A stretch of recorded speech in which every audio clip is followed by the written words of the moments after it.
INEC accredits 93.5 million voters, sanctions 23 officials for multiple registrations, and debunks move to sack the chairman, Professor Yakubu. I will be hanging out with Babajide Kolade Otitoju and Lekon Shote. Good evening, BKO. Good evening. Mr. Lekon Shote, welcome to the program. Thank you. Thank you for joining us today. Thanks. Journalist Hangout starts now.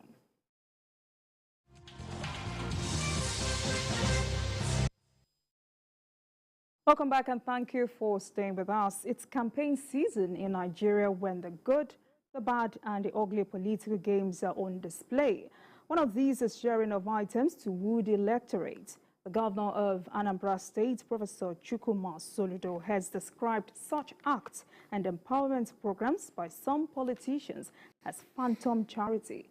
According to Professor Soludo, sharing bags of rice to youths is not empowerment, but donation of food items. The governor said his administration is focused on a process of productive empowerment in which they will teach people how to fish rather than giving them fish. BKO, Lekon Shote, do you agree that this is phantom charity? I don't even, in the first place, I don't see this as simply charity. I see it as a continuation of the vote buying process. Vote buying does not happen on election days alone. In fact, they are so wise now that they start buying people's conscience weeks to the election. We will recall that in the last Osun governorship election, some people were supplied with rams, you know, just so that they can have the privilege of killing ram during the Salah celebration. And the same people were serviced in the days leading to the election itself. So it's now, because elections have become much more difficult to compromise in our country as we continue to embrace digitalization. Politicians have now devised other methods of winning the election, which is to buy people's conscience, buy votes in the real sense of the word. So it's not charity. They are doing it because, in my view, charity is simply something that you do with a free heart. And not get, you do it because it's necessary for you to do it. But when you give people money, as we approach an election, there's no way. That's not the definition of charity. It's not charity. It's meant to buy their conscience. It's meant to buy votes at the end of the day. So some will be given bales of cotton, what the outside people will call wrapper. They'll give them. Some could be even motorcycles. It's not charity in my view. It is buying people's conscience, and the Nigerian politicians are doing it on an incremental basis. So, you know, on election day, the competition will be stiffer because everybody will be sharing money. But they've now realized that the candidate who begins to do it earlier stands a good chance of winning the election. So I agree that if you want to empower people, you have to teach them skills that will make them to be capable of standing on their own, self-sufficient, you know, skills that will be able to enable them to feed themselves so that they won't be dependent on you. I agree that that is the way to go. But what these politicians are doing, in my view, is not charity. When you give people food for the purpose of getting them to support you, It's not charity. You are buying their conscience. It's still part of vote buying. All right, Leko Shote, and to buttress Bikio's point, analysts have called this political weaponization of poverty with greater implications. I just took the words off my mouth. Minimum salary in Nigeria, minimum wage in Nigeria is 30,000 naira, which they are not paying, which many governments are not paying. Somebody sent me a video of the pastor of Christ Embassy. And he says that politicians will never come up with policies that will take the people out of poverty, that will make you as good as themselves. They will always do things to keep you at that level. And this thing is not new. In 1980, something, I was in the East. And somebody wanted to, during the Babangida era, to become a senator. And he was campaigning. He's a senator, he just died early this year. I don't want to mention, he's from Imo State. He just died early this year. And he was bringing cows and bags of rice to NTA, to the staff of NTA Aba, which was part of Imo State at that time. He knows that civil servants are not well paid, as at that time. And then when he became a senator, he never said, listen, let's recalibrate salaries. Let's run this country well. Rather, he was one of the people, he was a major agent for scuttling the June 12, 1993 election with his Association of Better Nigeria. What I'm trying to tell you is that what DK will say is correct. This is a class war. Our politicians are oligarchs who want to remain in charge forever at the top. And they will induce you. Sometimes they say they empower you, they give you keke napep. The worst part, if a governor, a sitting governor in one of the biggest states in the north, I don't want to embarrass him, was about 10 years ago, about some years ago, was donating, listen, bread, Bonvita, margarine to some people. He says he's empowering them to go into business. What kind of, you are retaining them at poverty level.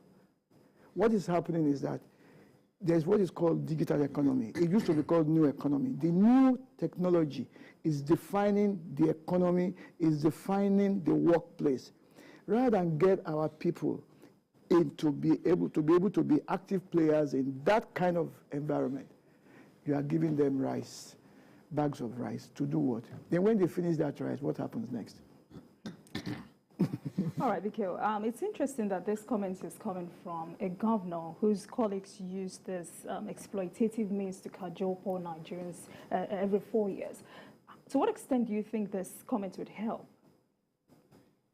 Oh, it's a good thing that he has condemned what his colleagues are doing, and he is promising a productive skill acquisition scheme that will take a lot of the young people out of poverty, that will empower them in the real sense of the word. Because once you are taught a trade or some skills that you can actually use to feed yourself, the bigger problem has been solved for you.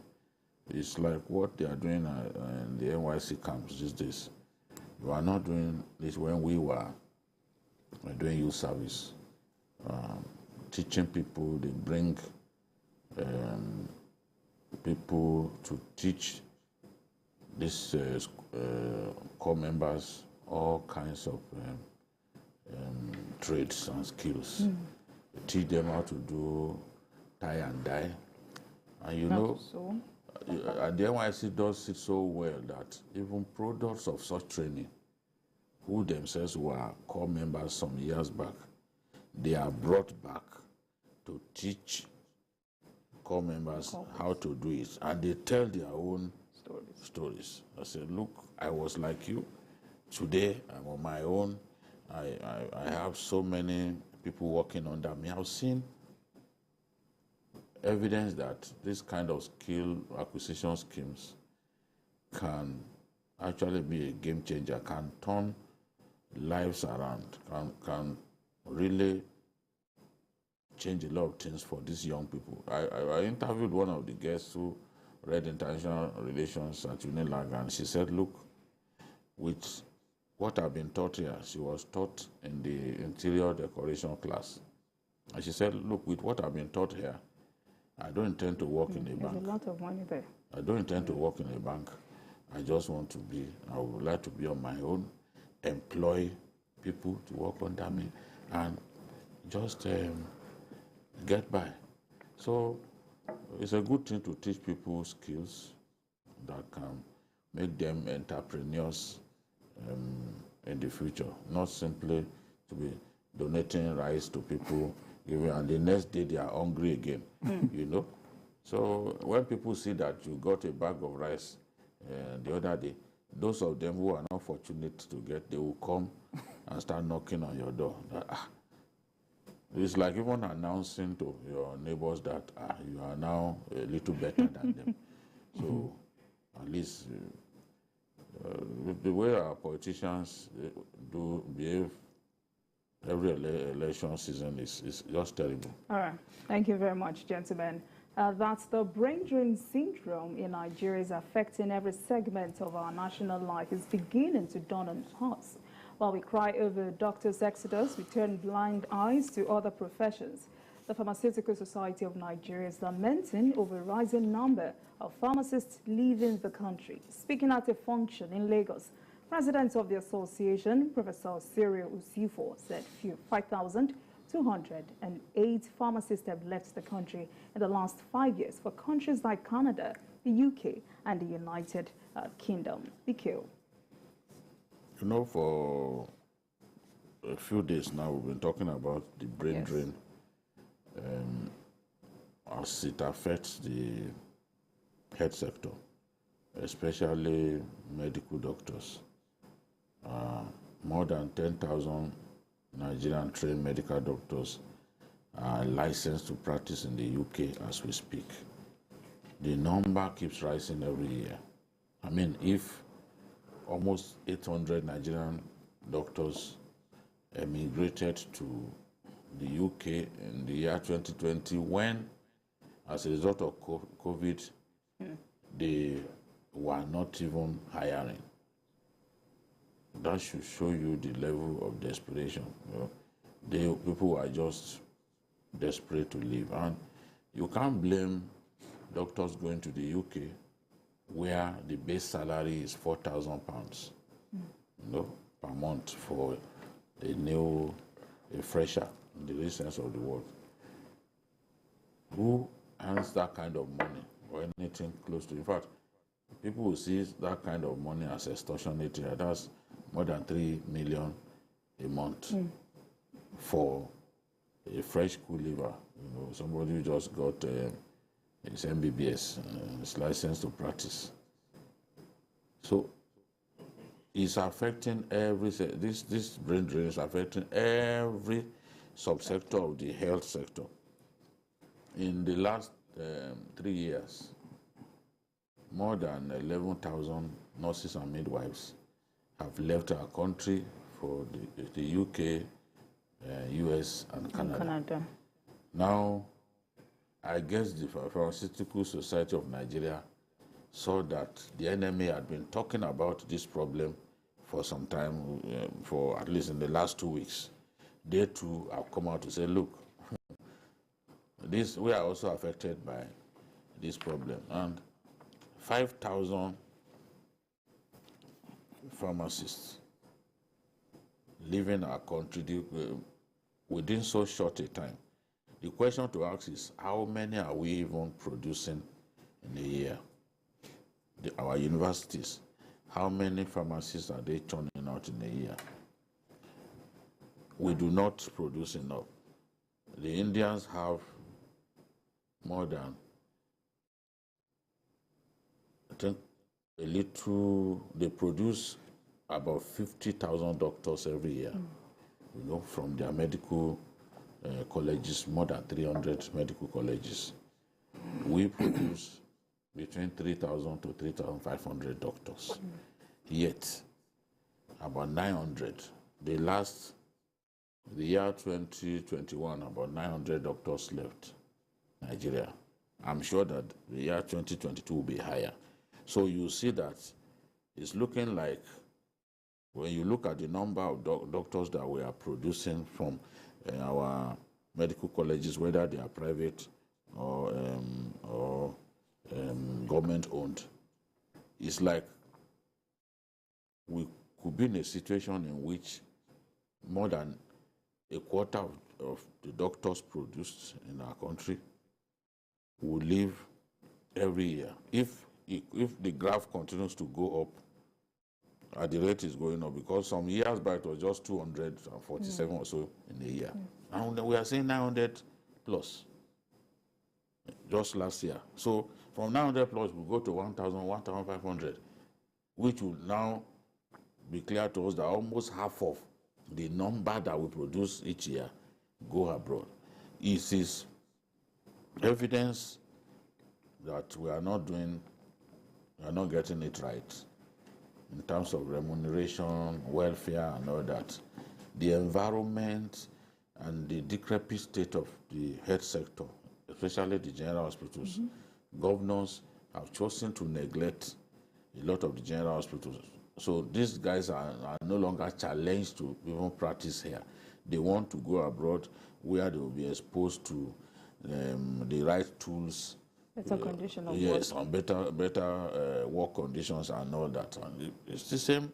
People, economic migration is not something new or something strange, but the rate at which they are living in our country leaves so much to be desired. And we are saying, look, address the problems. Up till now, even the resident doctors, they still have some issues to grind with the federal government, outstanding issues.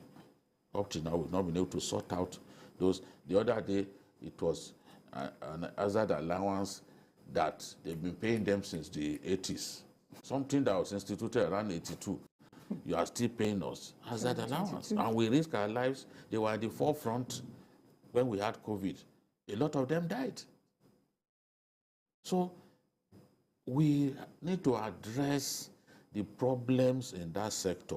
When we address the problems in that sector and we come up with incentives, especially for medical professionals to be able to practice in the hinterland, in the rural areas, we'll be able to retain a lot more of them. But if we keep the situation the way it is, a lot more of these people will leave. 6,000, just in the last 5 years. That means on the average, about 1,000 pharmacists are leaving, because the figure is just around 6,000, not even 5,000 something.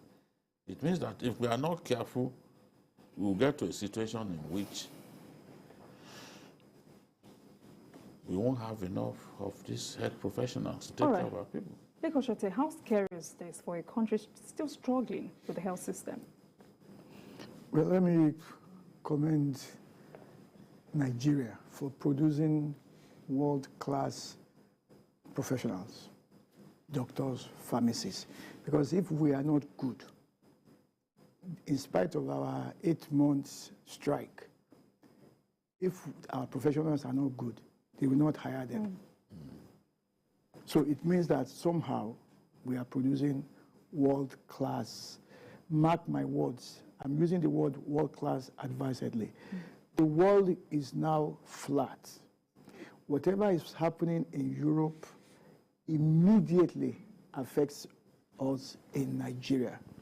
You may be physically located in Lagos, Nigeria, but the things that affect you are global, i.e., the war, the Ukraine-Russia war, is affecting the gas supply in your house now, right now. How much you're going to be paying for gas is affecting the cost of petroleum products and so on. So those who run the system, I mean, what am I even talking about? Even a minister for labor who is a medical doctor. You remember what he said last year? Or was it 2 years ago? It was as if he didn't care if whether they stayed or not. He said we had enough. He said we had enough. He didn't seem to understand that, like I said, the world is flat.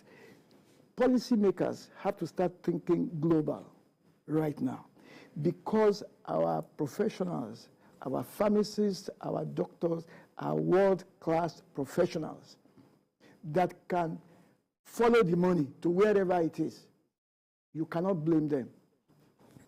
Do you understand? You can't blame. My nephew just jackpot last night. He just called me this morning. He said he landed in London last night. Do you understand? It tells you a lot that we are good enough to be hired as professionals. It used to be when we were in school. Those of us who were lucky to work in the offices, we were lucky. But most of us studying abroad at that time, buru, that is, you go and work on the factory floor. That's what people were doing at that. But now they are reckoning with our professionals. So our policymakers, especially the president, whoever is our president, whoever is our minister for finance or economic planning, whoever is the minister for labor, the three of them must sit down and understand that we are dealing with a global economy from now till forever. We had better begin to react. Our salaries must begin to reflect. And then our system must be run in such a way that if you make somebody the CEO of your organization and you give him targets, world-class targets, and he's not performing, you ask him to go. You cannot be having lazy people in NNPC, for example, who will cause us to be importing petroleum products, whereas they are getting paid working inside a refinery that is not producing anything. So it is time. Don't just be looking at those pharmacists or those doctors. Begin to look at those who run our system in such a way that people are running away, chasing the money to other climes where condition of service is better. They have to follow the money, and I can't blame them. This is a global world. Thank you very much. Your iPhone in America is the same iPhone that you are using in Lagos. Right? Abby? Isn't it? So practically every product is global, is international level right now. You remember Leonid Brezhnev, who was the president of Soviet Union in those days, he was always wearing Italian suits and shoes. And then these people went to him, you are not wearing made in USSR clothes and shoes. He says, I'm challenging our manufacturers. If you want me to be wearing made in USSR shoes and suits, begin to match. So we are already matching right now, as evidenced by their. You remember, was it last year or this year that they came to Abuja to come and hire doctors? And somebody aborted it. So it shows you that we are good enough for world class. We are global products right now. So our policymakers must start to act as if they know that these people, we have to find a way to retain them. We'll definitely continue this conversation when we come back from this break. Please stay with us.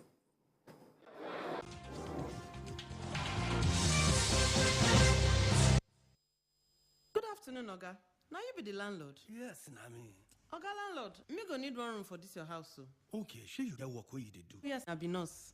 You know go dey owe me be that now. Now how much be your rent, Sef? Not just 90,000 naira. Wait, this guy, where you come from, Sef? Oga, I come from Akamata. Akamata? No talk am again. My spirit and Akamata people know they ever join. Oga, wetin happen now? Come over for my compound. Na so baba thing na people sabi do for that Akamata. Come over for here. Haba, Papa, wetin this innocent girl do you now? Now people like you, they spoil Nigeria, Papa. I think you don't see am now. My people they talk say jollof rice we dey for bottom pot today, go dey top of cooler tomorrow. As I take need you now, so you self need me. Because now one mama we get, we be Nigeria. Make we love ourselves, because now only together we go fit make our country better for us and our children them. One heart plus one love equals better Nigeria.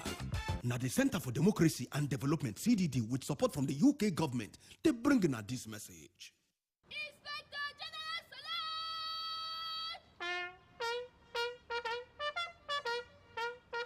I invite you to join me and my host, the Governor of Imo State, His Excellency Governor Hope Uzodimma, at this conference and the retreat for senior police officers.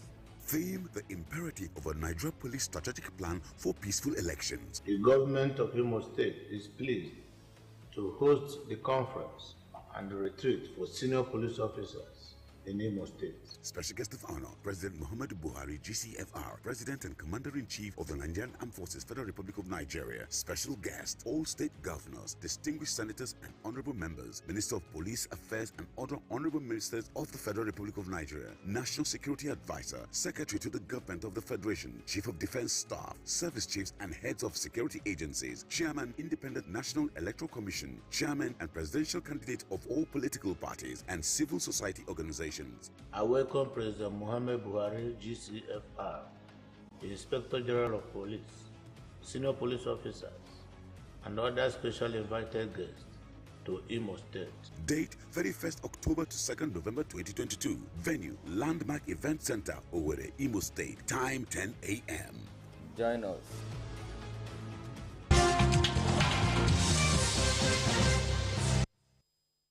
Welcome back and thank you for staying with us. We're still discussing the alarming rate of Nigerian pharmacists leaving the country. Bikil, our report says there is one pharmacist to over 14,000 Nigerians. And people continue to say as long as our leaders leave the country for medical attention, this will still go on. Yes, I think the two laws should be made. A law banning our leaders from going abroad for medical treatment. Another law banning public officers from our country from sending their children to school abroad. If we come up with that law, the world will be concerned about improving the situation of our public universities, our federal and state universities, because a lot of their children did not suffer as a result of the ASU strike that began on February 14. Then, of course, if they know that when they fall sick, they will be obligated to use medical facilities here. Then they will do their best to upgrade them, make sure that they are of international standard. It's because they know they can go to Egypt. If they can't go to Egypt, they can go to Malaysia, they can go to Saudi Arabia, India, Israel, and the rest of them, or even UAE. And some of these countries were not even at Nigeria's level some years ago. This is a fact. Countries that were below us today, Nigerians now with pride, they go to such countries to receive Medicare. It's such a massive shame. Thank you very much, Bikil. Now let's talk about fuel scarcity. Suffering in the midst of plenty is how best to describe the fuel scarcity situation in Nigeria. The fuel scarcity, which began a few days ago, is worsening in Lagos, Abuja, Kano, and other cities. While that of Abuja has continued for over 2 weeks with no sign of abating. That of Lagos resurfaced this week when queues suddenly appeared in some parts of the city. Fuel marketers have blamed this development on hike in the private depot price and a cut in supply at NNPC depots. Meanwhile, the Nigerian Midstream and Downstream Petroleum Regulatory Authority has directed depot owners to increase supply of petrol to retail stations. Lekunsote, you're back here again. Yeah. Well, I don't think I will say I'm surprised at what is happening. I think Moman had been, and even the Itman, they have been hinting for some time that the current price of 165 naira per litre is not good enough for them. Especially in the face of, again, we go back to the Ukraine-Russian war, you know, that is pushing the price of, what do you call it, of petroleum up. And unfortunately, we that, again, just as I noted earlier on, we that produce oil petroleum. We are importing, or we have to be buying at the market price. So it's not really making a lot of sense. And you can see that we are making a provision for the first 6 months of for subsidy for next year in the new budget. It just tells you that we are not serious about what we are doing. Listen, they should just forget about these depot people. The point is that we have 4 refineries. I think that should even be the issues. We have 4 refineries. They are not working. We are subsidizing people who go and work in those refineries. They are getting salaries. They are getting leave allowance. They are getting every allowance. They get sick. They take care of them. They hire houses for them. We are paying rent for doing no job. For doing no job. Can't somebody find a way to ensure? And you remember last year, I remember we discussed on this platform last year, around April or May last year, the federal government approved $1.65 billion for turnaround maintenance. What happened to that money? Was it used at all? If it was used, where is the result? Do you understand? So I'm not surprised that we are getting what we are getting. And in any case, Nigeria is full of mischievous people who know that this is a rentier economy. Do you understand? We don't produce anything. We just collect rent.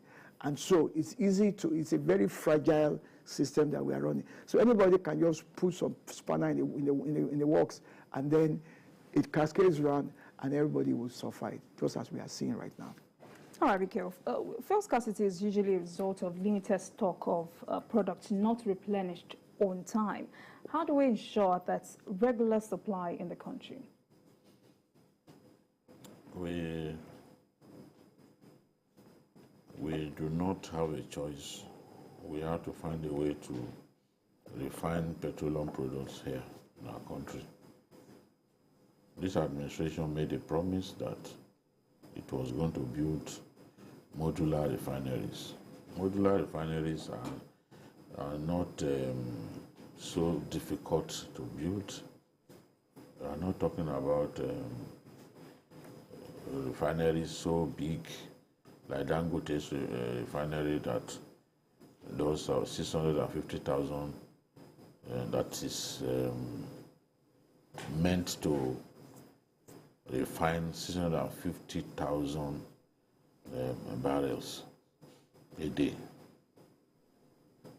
That is even higher than our average daily consumption, except the NNPC comes up with another claim that we have suddenly begun to consume a lot more.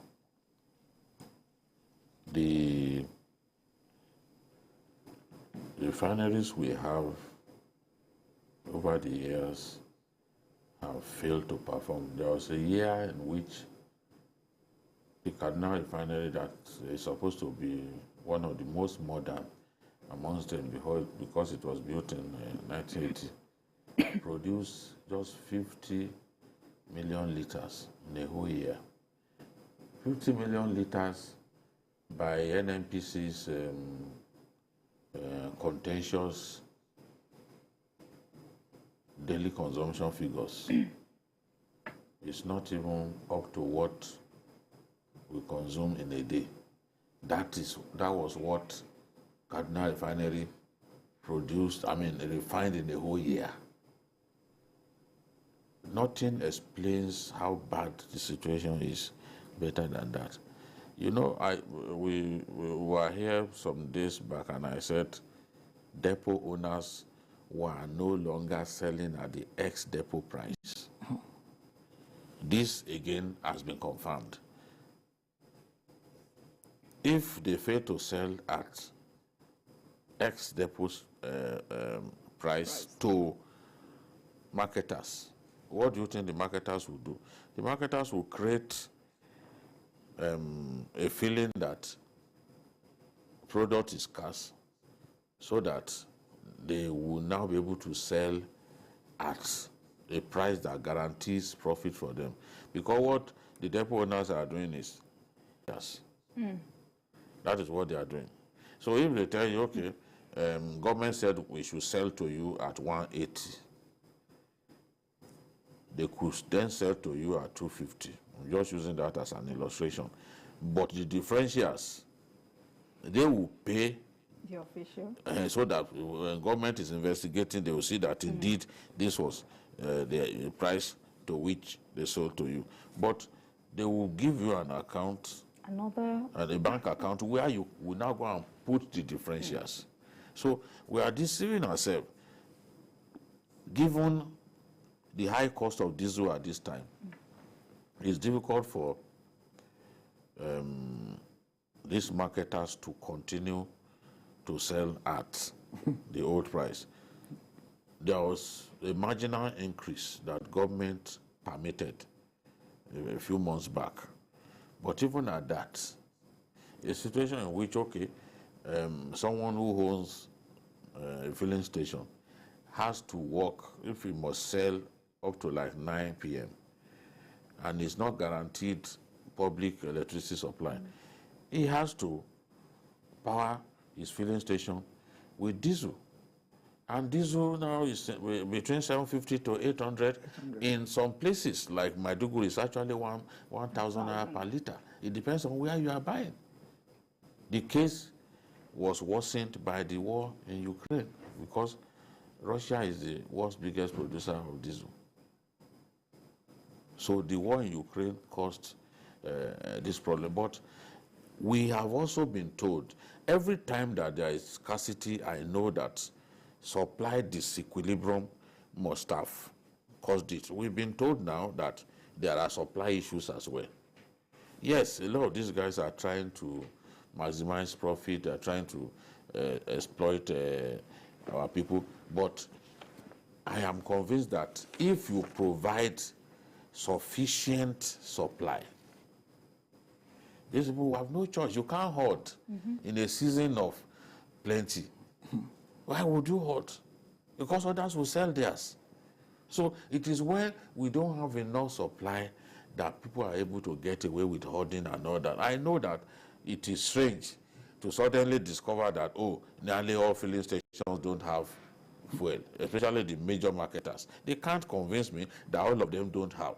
They are just waiting. They are bidding their time, hoping that, well, government could adjust the price again. And when government adjusts the price again, they will now, with the old stock that they have, they will make huge profits at the end of the day. That is what these people do to us all the time. They hoard.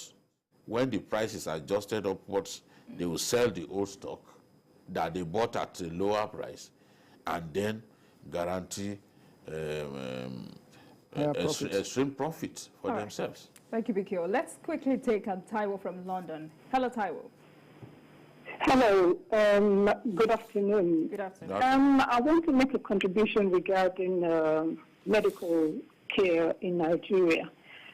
I realized how wicked and evil our politicians are during the lockdown. Was it Dangote, Jim Ovie, and a few other millionaires? They came together and they raised some funds to build hospitals and to provide medical care for the people. Where are those hospitals that were supposed to be built? We, a lot of what we're saying, including, I was saying, I don't know about other people, that this is a time that the politicians will build hospitals. Build hospitals, build hospitals. They refuse to. Thank you very much, Taiwo. Thank you. Thank you for your contribution. Thank you very much. They built centers where people were quarantined, not hospitals in the real sense of the word. All right. Let's move to elections. Nigeria's electoral umpire, the Independent National Electoral Commission, INEC, is under pressure for many reasons as it strives to deliver a credible and transparent 2023 general election. In its bid to sanitize the voter register, INEC said 9.5 new voters have been added to the existing register of 84 million voters, giving a total accredited figure of 93.5 million Nigerians that will vote in the 2023 elections. INEC Chairman Professor Mahmoud Yakubu noted that 12.29 million Nigerians successfully completed their registrations as new voters in the just concluded continuous voter registration.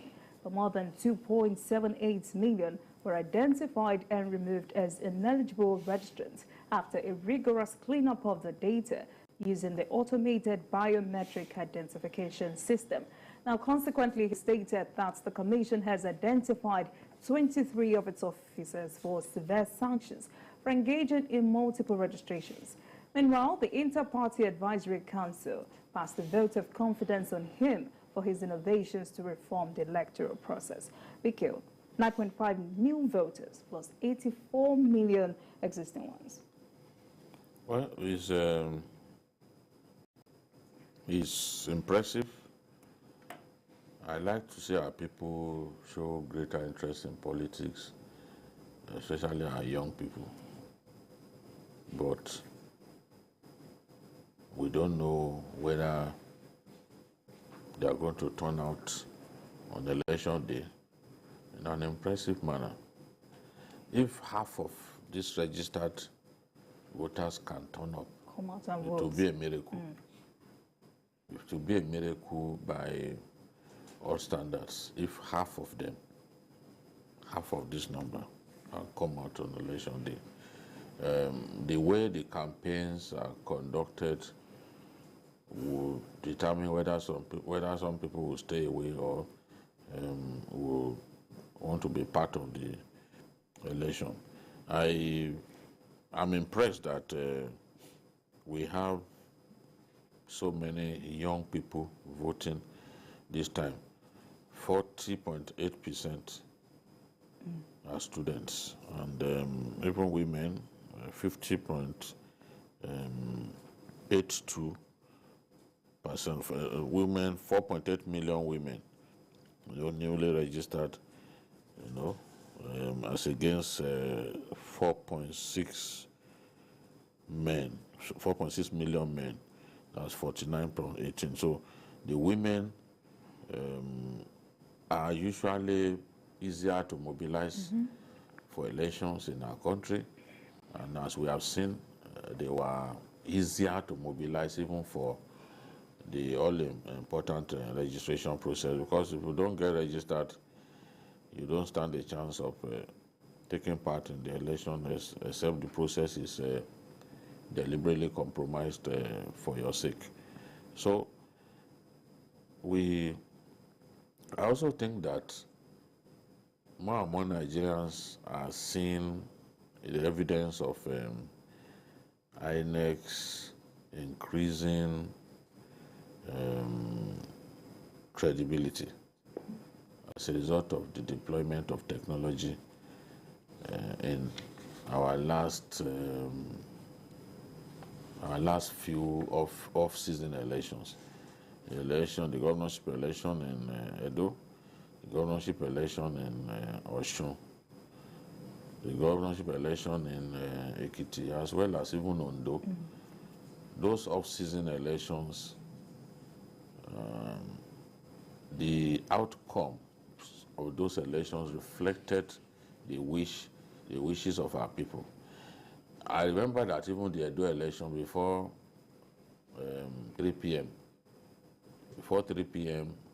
On the day of the election, we had begun to see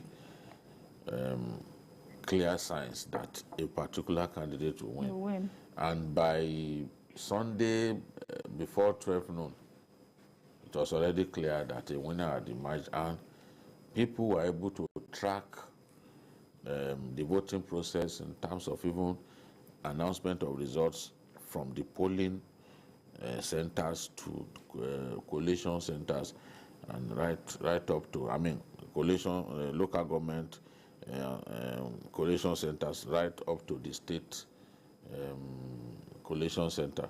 So the deployment of beavers, the increasing use of the card reader has a means of validating and accrediting voters, has also made the elections more credible. So if INEC continues to fine-tune its processes and continues to embrace technology, making human intervention in the process as minimal as possible. I can assure you that more and more Nigerians will have faith in the process, and we will see an increasing number of Nigerians getting registered and even coming out on election day. You know, the feeling has always been, oh, whatever we do, they are going to rig the election. Our votes don't count, you know. Well, I think things are changing, even though we are not happy that people are buying votes, but at least the power to determine who wins election, we are seeing it increasingly returning to the ordinary voter now. All right, Bike, thank you very much for that. We need to take this commercial break and we will be back with this discussion. Please don't go away.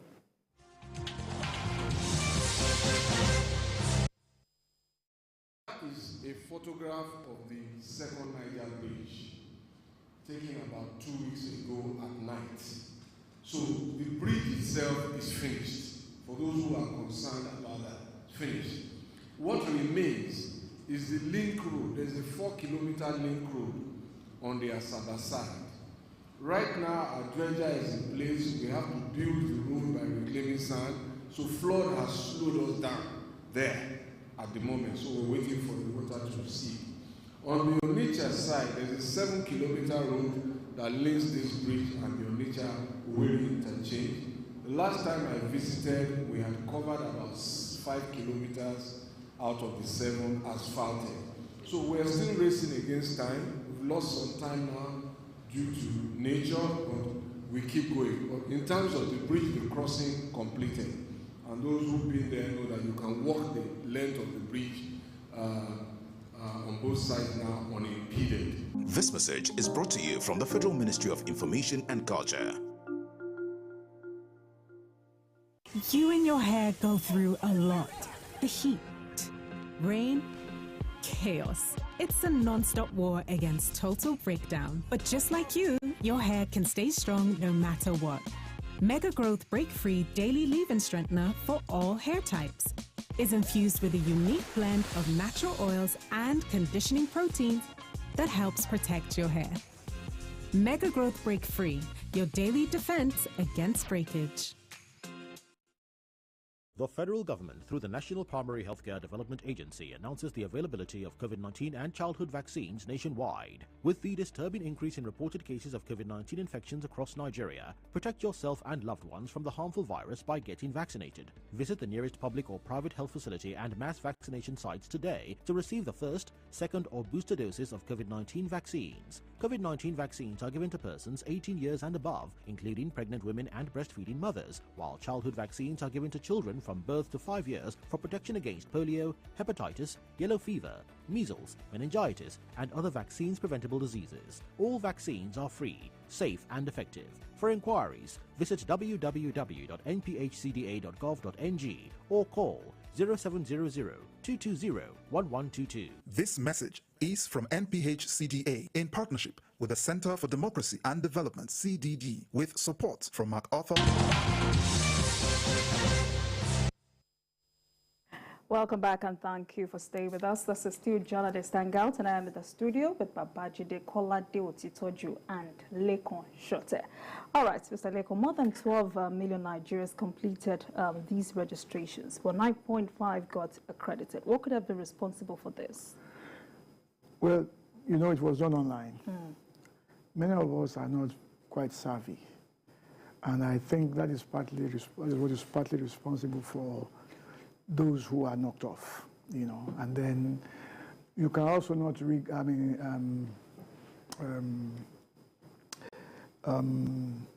you have to countenance that some people also really try to be fraudulent. And I think that is what's in the 23 that are going to be sanctioned now, you know. So I think that's what it is. But my thinking is this. It looks like we are sanitizing the voting itself now and the collating. I don't know how the electoral law can be amended so that primaries now become the target of this beavers thing. Because the model of determining who emerges at the primaries of the political parties is another issue now. Who are the electoral college, if you like, those who are going to vote during the primaries, and who are the candidates? What is the criteria? Because the Constitution says you cannot contest elections in Nigeria if you do not belong to a political party, but more importantly, if the political party does not present you. You understand? Mm-hmm. So our primaries, I think it's another thing we need to pay a lot of attention to sanitize. I'm impressed by what happened in Osun State. You know, some people feel that at least somewhat the candidate that emerged was the wish of the people. Fine. You know, so we need to now begin to look at the party primaries because that is where it begins from. All right, Bikio, with these reforms and how impressive a lot of people have described it, why is INEC chairman facing some opposition? I think that some people with bad energy within the political cycles came up with the claim that the INEC chairman will be removed by the APC-led administration. Mm-hmm. And they went about addressing the press, just trying to give validation to something that is no better than a fairy tale. There is no evidence that this man is going to be removed. Well, they are trying to force that notion down the throat of our people that Professor Mahmoud Yakubu will be removed as part of a grand plan to rig the election. And they also claim that beavers will be brushed aside and all that. The INEC has said, no, we will use these beavers. We will allow for electronic transmission of results. So we need to give INEC that benefit of the doubt. I'm not saying that INEC is perfect. I've criticized them on this program, especially when we saw an increasing refusal to use the card reader, especially in the 2020 off-season elections. We used the card reader, we achieved like 56% in 2015. But by the 2019 election and the off-season elections that followed, it had come down to like 16%. Whereas your own rule book says it must be used. So there are some INEC officials who deliberately refuse to use the card reader, allowing some politicians to rig elections. So that I have criticized them on that, but I have no reason to believe at this stage, having seen what happened in the last 6 elections, all of them off-season elections, I cannot say this INEC will not use beavers for the 2023 election. I need evidence before I can believe that they are not going to use. On the strength of what I've seen them do in the last few elections, Osun and the rest of them, and all of those elections reflected the desire of our people. I have no reason to join them in saying that, Professor Mahmoud Yakub is going to be removed and someone who will rig the election will be brought to replace him. Thank you very much, Mikio. That's all on Journalist Hangout. Join us tomorrow at 11. Join us on Sunday from 1:30 to 3:30 p.m. for Journalist Hangout on Sunday. We are on YouTube at youtube.com/TVC News Nigeria. I am Olajumoke Olatunji. Bye for now and God bless Nigeria.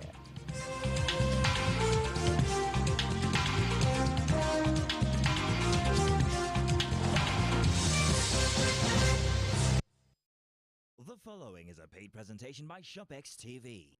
We all know the benefits that come from eating a healthy, balanced diet, but sometimes that's not always easy, until now. ShopX TV is proud to introduce NutriBullet, the must-have kitchen item of the year. With NutriBullet, you can now easily get your daily recommended fruits and vegetables in a fast, simple, and convenient way. Not by eating them, but by drinking them. Here's how it works. First, add spinach for fiber.